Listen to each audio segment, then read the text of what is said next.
Thanks, Frank. I'm just going to start it out and turn it over to Larry. I think the reason Frank asked us about this because being in the real estate industry, we deal with this a lot. We get a lot of people, like we're both been in it. We decided we're not going to tell anybody how long we've been in it.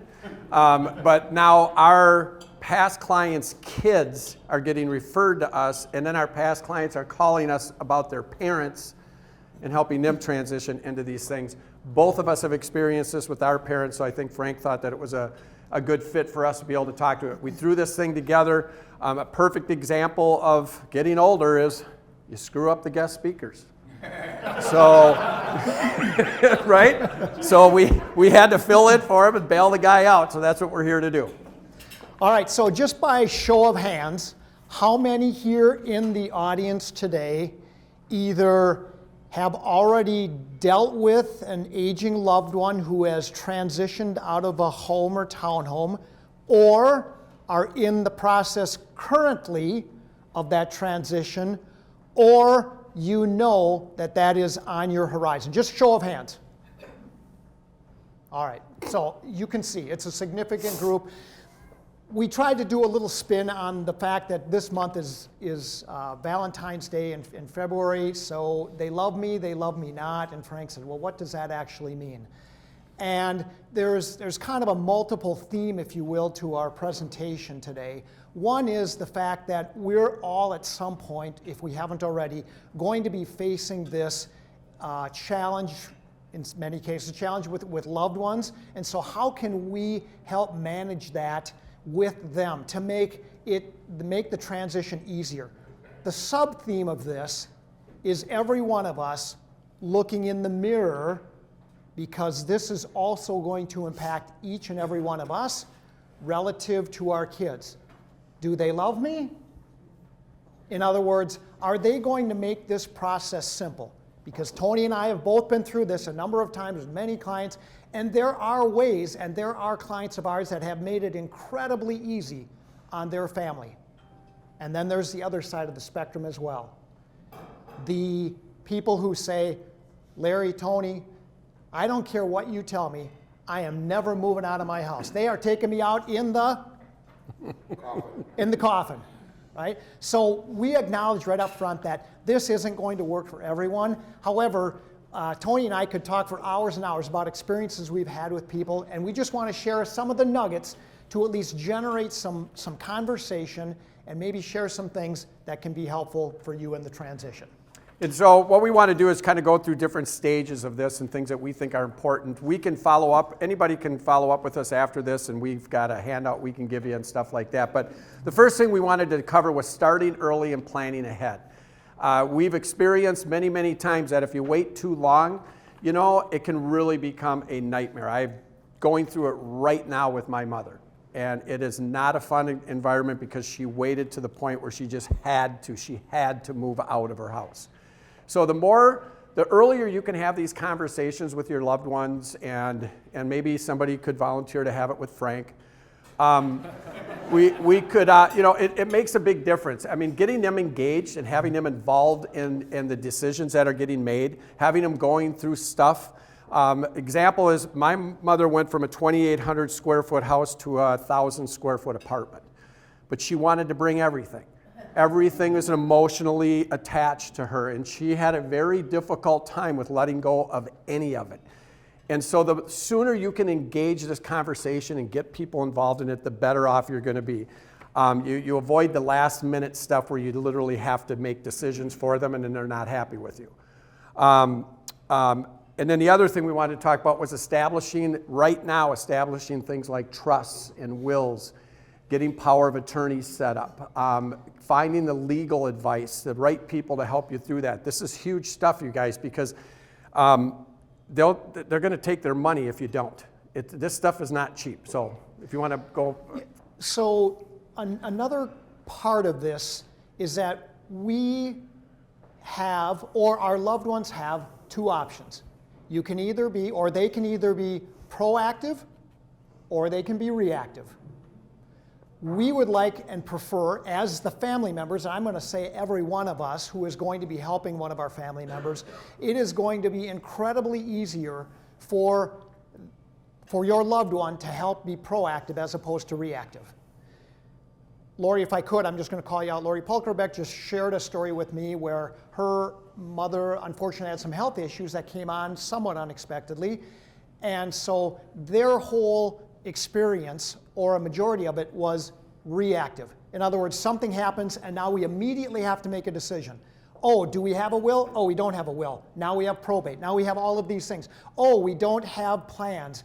We don't know where the person is going to go. So where are they going to go now for their care? We don't have the choice. Now it's wherever that is. If the opening is in Shakopee or Savage or Forest Lake, they lose control over all of those things. So this is me also speaking from personal experience with my mother. We begged and pleaded and negotiated to say, Mom, please, if there's ever anything you want to give us as kids, we don't care about your money, we don't care about your stuff, but just try to make this a bit easier. Work with us so you can be proactive and make choices on your own of things that you want to keep or not keep, of places that you want to go or not go, or how this is all going to impact and come together. So if you can help your loved one understand that you want to be a bit selfish about it to make it easier for you, that might be one way that they will engage and help out. So the forms that Tony talked about, and we're not, I'm raising my right hand, we're not attorneys, we can't give you legal advice. There's attorneys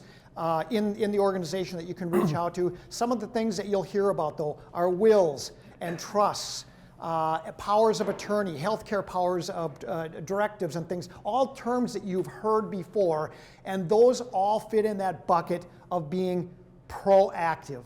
If you can help the loved one with these things, it will incredibly simplify your life. To give you an example of this in action is, my stepfather did it right. Years and years and years ago, he put his house and all their assets in a trust. And when I found out about this, I was actually shocked, because Dale was a technician at 3M. He was your average everyday guy, but he thought about this stuff. He also bought long-term health care insurance way, way, way back. My mother is benefiting from that hugely today. But he had their house put in a trust. You got to remember, there's look-back periods. These aren't things that you can just go, they're sick now, I got to go get a will done. It ain't going to cover you. You need to do this stuff now. You need to think about it now. And even for yourself, if you own your home and you own assets out there and stuff, get your stuff put, do it right. Talk to people that know how to do this. There's some great financial consultants out there that can help you through all this stuff. How do you set it up? You still own it. You just own it in a different way. And it will save you a ton of money and hassle at the end of the deal. So like I said, that's an example of it being done right. I can give you a ton of examples where it wasn't. So it makes a big difference. So again, not an attorney, can't give you legal advice. A couple points though that I find when I speak with groups that are common misunderstandings. Power of attorney, everyone's heard of power of attorney? How long is power of attorney good for with one of our loved ones? Until the point of? A minute. Does your power of attorney, if I have power of attorney for a loved one, is my power of attorney work for them a minute before they die? Yes. 30 seconds after they die? Nope. No. Very, I can't tell you how many people I meet with and children of parents, and they say, oh, no problem, Larry, we can sign the things because we have power of attorney. And I'll say, well, I thought that your mom passed away last week. And they said, you are, but we still have power of attorney. Power of attorney ceases at the moment of death. And by the way, power of attorney does not give you the right to make any health care decisions. Power of attorney is simply for financial. If you want to have control over health care decisions, you have to have a health care power of attorney. They are different things. So don't think that you can make all those decisions for that person even while they're alive if you don't have the right stuff. So again, you got to get legal advice on that stuff. One other thing, again, not an attorney, can't get legal advice. Have you heard of a TODD? T-O-D-D, transfer on death deed. It's a wonderful thing. Again, consult legal counsel. I just recently, within the last 2 weeks, had a past client of mine who passed away. He has 4 kids, and he had put together and recorded, it's got to be recorded, at the county a transfer on death deed. What that did is at the moment that he passed away, the title to his real estate immediately transferred to his kids. No probate, no powers of attorney, none of those things. At the moment of death, that transferred immediately, which will make it incredibly easier for the family now to deal with that portion of real estate of the estate. Better if it's state, just say it's Wisconsin going to Minnesota, doesn't matter. For the top. It doesn't matter. So if you have, for example, I don't know exact on all this stuff on transfer of deeds and stuff, but as far as power of attorney goes, yes, I've been able to take care of things for my mom in other states and all that stuff. Now, all her ownership of stuff of everything was in Minnesota, however. So you'd have to talk to an attorney. Again, I think, did Larry say that we're not attorneys, we can't give legal advice? Yeah, so you'd have to talk to, seriously, you guys, find a good trust and estate attorney and financial planner that can help you with these decisions, because it's huge if you don't have the right advice. The next thing we want to talk about is financial considerations, understanding the costs that go into options that are out there. As Frank indicated, he's starting to look at different things. There's independent living. There's going and getting a regular apartment somewhere that at least you don't have to cut the grass, or a townhouse, or doing something like that. But for those that are looking at like independent living compared to assisted living, compared to transitional care and all this stuff, and it is not cheap to do this stuff. You know, to give you a real world example is my mother went to Tallamore in Woodbury. Beautiful place. She is on a level 2 of assisted living, and we're spending about $8,000 a month. And that is kind of what you're gonna be looking at once you put all of it together. So again, thank goodness for her, she has long-term care insurance, so the majority of that is being paid for on her behalf because of the insurance. But they got that insurance a long time ago. When I first started dealing with all this stuff and I found out Dale had it for her, so I go and check into it. Yeah, it's when you get to be my age, it is not cost effective. You know, so you may want to talk to your kids and say, hey, you guys should look into long-term health care insurance, because I'm telling you, it's cheap when you're young, but it gets more expensive when you get older. But look into these costs, look into what Medicaid covers, but they don't cover a lot. And the other thing I'll tell you, when you're looking at facilities to go to, you need to shop around. You need to find out places that are convenient for the family from a location standpoint. You need to find places that you feel good about the care that they're providing. We went to a lot of different places, and there were some that I walked out that door and said, there's no way my mom's living here. So you really need to go out and check that stuff out, make sure the entire family is comfortable with it. Check the pricing. Make sure you know what's included when you're getting pricing from them, because there's a lot of add-ons that can be added on after they move into the facility. And make sure you're comfortable with it. But I'll tell you, location is one thing to think about. If you want to go visit them on a regular basis and stuff, it has to be somewhere that's convenient for the family and convenient for people to do. Just to piggyback on that, so just to a quick promotion of a couple members. So Oak Meadows, Senior Living, and the Waters, both Oakdale and both members here. The other component of it, again, no surprise, a lot of this is very intuitive, and it requires us, oftentimes as the loved ones, to take action. And that is, if you go to these places, Frank, I don't know, did they give you an idea if you wanted, how about waiting lists? Did they give you any idea? How long? Everybody's got a waiting list from 1 to 5 years. There it is, 1 to 5 years. So again, this is that whole part, hey mom, hey dad, hey uncle, we need to start talking about this now, because when something happens, we can't just move you into X in 6 months or a year. My aunt has been on the waiting list, I think, at Polar Ridge in North St. Paul for 2.5 years. So, and once you get to the top of those lists, even if you're not ready, you stay at the top of the list. They'll give it to someone else, but if all of a sudden you tell them we're ready, the next available unit that comes up will be given to you. So that is super, super important, because, you know, and the other thing I will tell you guys, from a financial situation, if you don't have all this stuff figured out, what's going to happen is you're going to sell their house, you're going to, you know, have their assets, their retirement, all this stuff. All of that money is going to be used to pay for their care until it's down to $3,500. Then the state will kick in and start paying their, you know, money to help keep them there. The other question to always ask these facilities, do they accept aid? Some of them don't.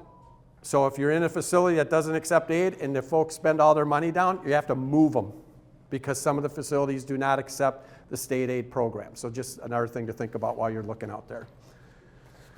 Next thing we had about decluttering and downsizing. So this is the fun thing that I've had going on in my life right now. Again, 2,800 square feet to 1,000 square feet, and my mom really did believe that everything should be able to fit and that it all should come, and she has an emotional attachment to every single thing in her house. This was a huge challenge for us. We got through it. It wasn't easy. She still is angry at me about certain things that I did and how I did it. But the thing you have to remember is if you're in charge of this, you're not going to always make decisions that they're going to like. You are going to be the bad person sometimes. And you do have to put your foot down and say, this is the way it is. And I literally got to a point where I could not allow my mother to go back into her home. And that's the hardest thing that you'll ever do. It was really, really difficult. But I couldn't do it. It just didn't work. So again, if you can have these conversations with them ahead of time and really talk about it, but as far as decluttering goes, they have the 4-bucket method where you say, this is what we're going to keep, this is what we're going to donate, this is what we're going to sell, and this is what we're going to throw away. The other thing I will tell you, there are companies out there, and there may be some in our organization, that you can hire to facilitate doing this stuff. I found a company that actually did an online auction of a bunch of stuff, and then they literally, you guys, got her house completely empty and broom cleaned. I mean empty. They got rid of leftover cleaning, leftover paints, leftover everything. They sold a bunch of stuff. It was the most economical way that I could have ever done this, and I didn't have to have the kids go over to the house and spend literally sometimes, you guys, it can be months cleaning this stuff out and getting it out, donating it, getting a dumpster, doing all this stuff. It was a super cool program. Again, back to that theme of proactive or reactive. Mom, we can decide who's going to get your china. You can decide who you want to get that china. Or when something happens to you, then the decision is going to be up to your sister, my sister Margaret, which would put the terror in my mom because my sister Margaret, God bless her, shout out to Margaret, she's retiring today, she would throw everything in the dumpster.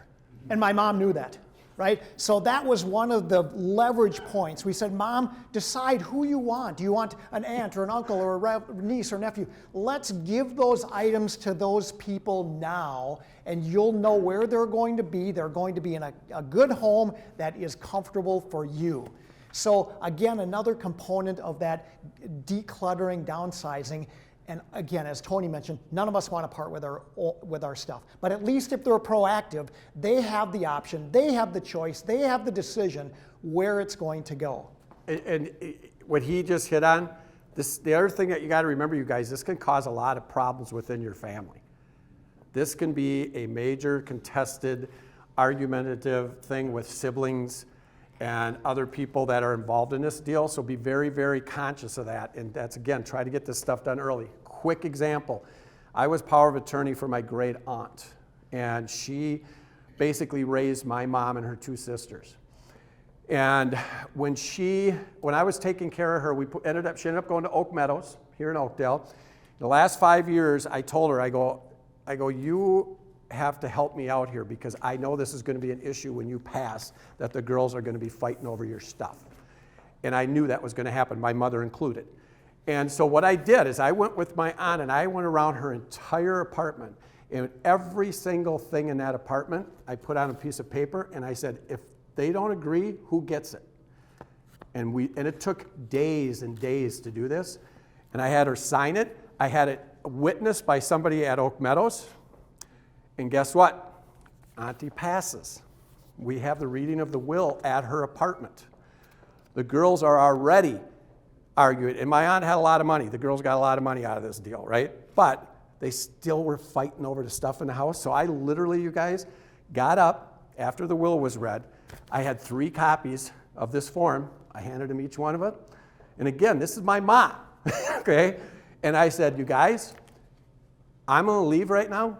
I don't want anything in this house. I said, you guys figure it out. If you can agree upon who gets what, that's great. But if you don't, go to the list. That's who gets it. And this apartment has to be cleaned out by the end of the month. And I walked out the door.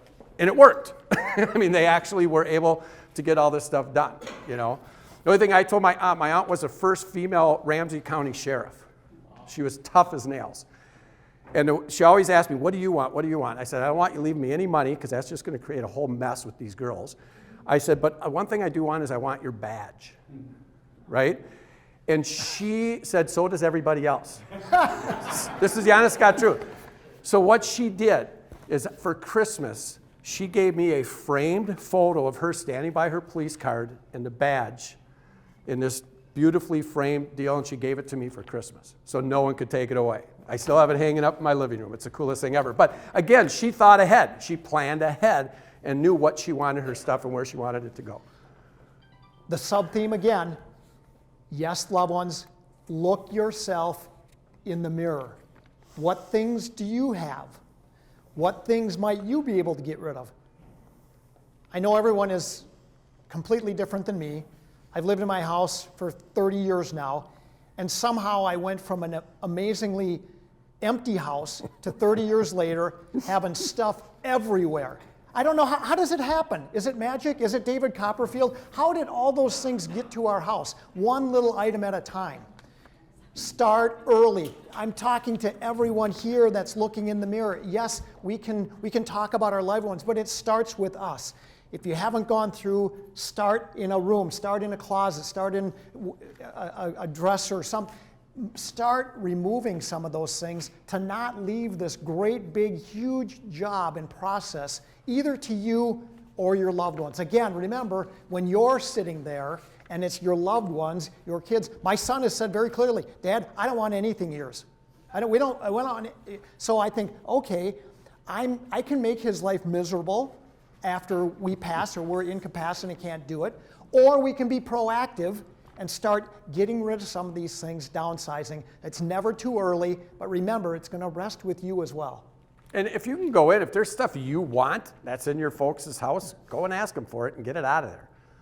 You know, now is the time while everyone's friendly and getting along and cooperating, because I am going to tell you guys, you're going to experience some really crazy things with your family as you go through this process. It's not an easy process to go through. So the more, again, kind of summarizing, the more you can do ahead of time, the more you can talk to them, the more legal advice you can get, the more financial planning advice you can get, that type of stuff. Do it now, because I'm telling you, it's going to save a whole lot of work and effort. Okay, Tony, we're at almost 10-2. Okay. We have a couple more topics. We want to leave plenty of time for questions as well. So next on our list is kind of choosing the right care options. We covered that a little bit and just going out and evaluating. The one thing I'll tell you, there are services out there that you can subscribe to that say will help you find the right spot.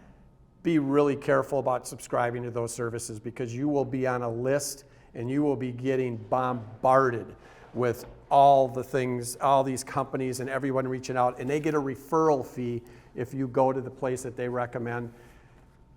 It's geographic, you guys. If you know the geographic area that you want to be in, just Google assisted living in that geographic area or in those cities, and they'll all be there. Call them direct, set up appointments to go visit them.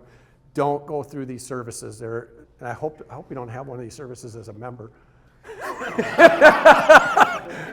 It just was tough for us. And here was the problem. My mom did it. My mom's the one who contacted them and said, yeah, I could use some help. And the next thing I know, it's like she goes, well, we should go here and we should go there. I go, Bob, we've already been there.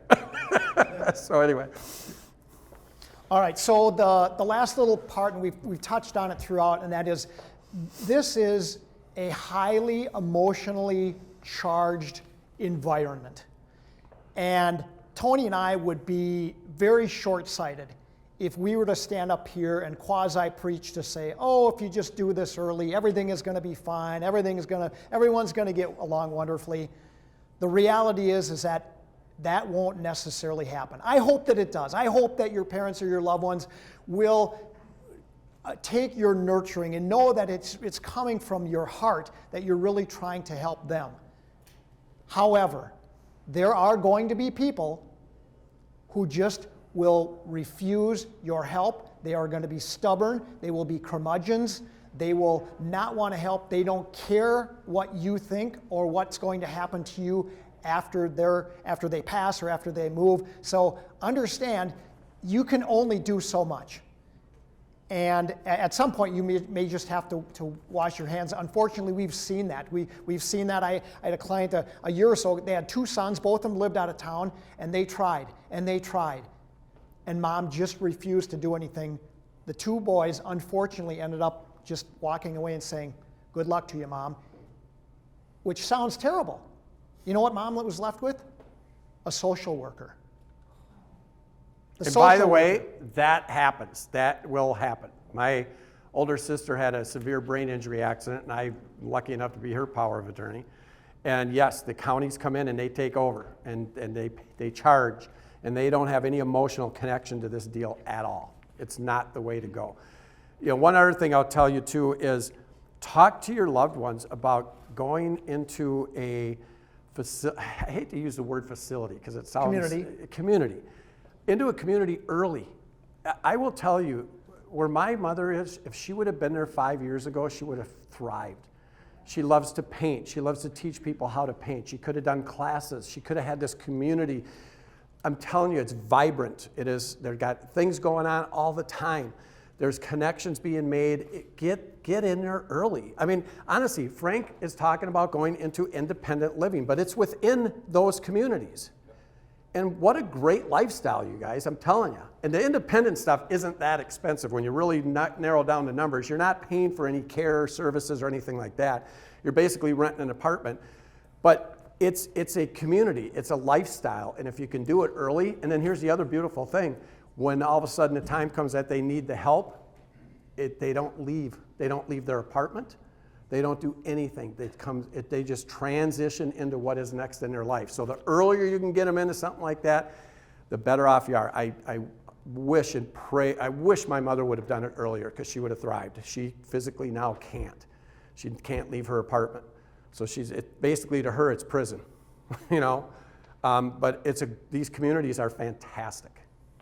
So as a word of closing relative to that, I can say that over the last 10 years, of all of and I'm guessing over the last 10 years, we've probably, myself, I can't speak for Tony, I probably engaged in this 40 or 50 different times with 40 or 50 different families. And I stay in touch always with my past clients. I can only think of one time in the last 10 years when there was a client who said, oh, you know, I wish I would have stayed in my house longer. All of the other ones said it was the right time to move. The majority of them said, I should have done it sooner. As difficult as it is, and even they knew it was difficult, they said, I wish I would have done it sooner. Yep. Okay, questions? Tony, there's a lot of questions. Bill. So along with all the property, have you had scenarios where you had to tell the loved one, park the car, you're not driving anymore? So I want to just hear what some stories are in doing that. I can tell you one very recent story about that. So my mother kept wanting to drive, and she ended up getting a fender bender. And then my daughters, how we got out of this deal, because I was going to take her car away. We already had the conversation. I said, okay, I told my sisters, I said, I'm going to go in and I'm taking the car. So all of a sudden, my daughter's engine blew up in her car. Perfect. So I called my mom. I said, hey, Mom, Christina needs to use your car. So she did. 6 months went by. You know, it was a long time. Then Christina goes to Ireland. So of course, Mom goes, well, now I get my car back, right?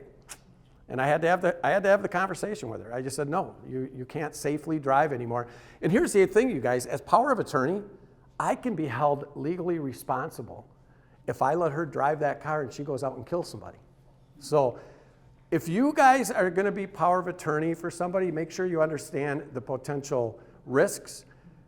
There are some rewards and there are some negatives to it, but that's how we did it with her. But you do have to have that conversation, and whoever's in charge basically literally has to take that car out of the garage and get rid of it and just say it's over.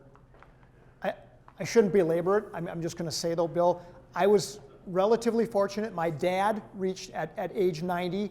At one point, he came to my sisters and I and said, you know what?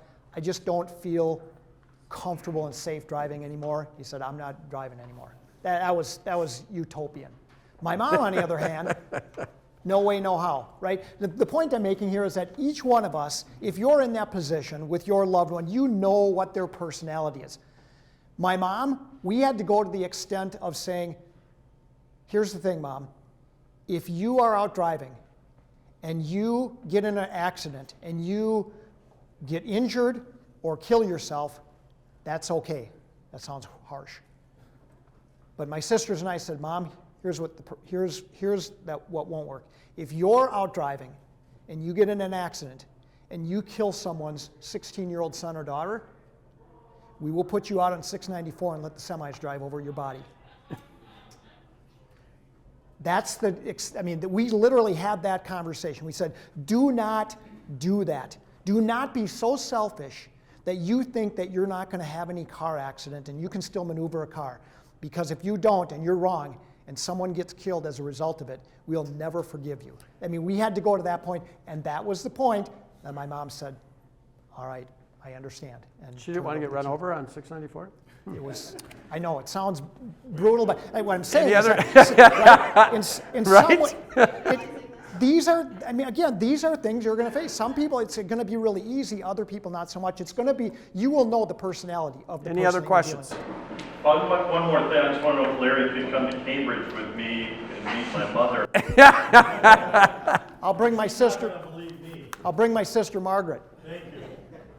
Can you guys comment on technicalities, say a homeowner or homeowners pass away, probate, and maybe how that slows down or comes up the process?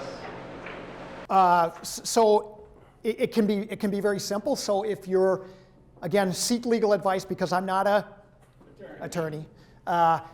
It can be very simple if there's joint ownership. Say if there's real estate and there's joint ownership. So if Tony and I are in joint ownership and something happens to me, my interest would pass to Tony or vice versa.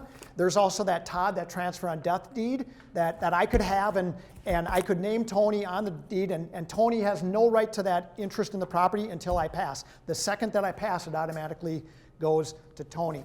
Now, if that's not in place and there isn't planning, this is proactive, reactive. So the reactive would be probate, and people often have bad connotations of probate. It's just a legal process, and it's not a terrible thing. It just takes a little bit longer time. It's just a little bit less It can be up to a year convenient. sometimes in probate, so then the property sits there, you don't have access to the assets. But probate, I mean, they're going to look at who the rightful owners are, who the heirs are. It's not, it's not like it's the government coming in and taking the house because you didn't do a will. But it is a pain in the rear end. It costs money, and it delays being able to do anything with the house. Because at that point, if it needs work or something like that, you really don't even want to start putting the money into it until you know. Yeah, you got to pay the property taxes and all the other kind of stuff that goes with it. Yes.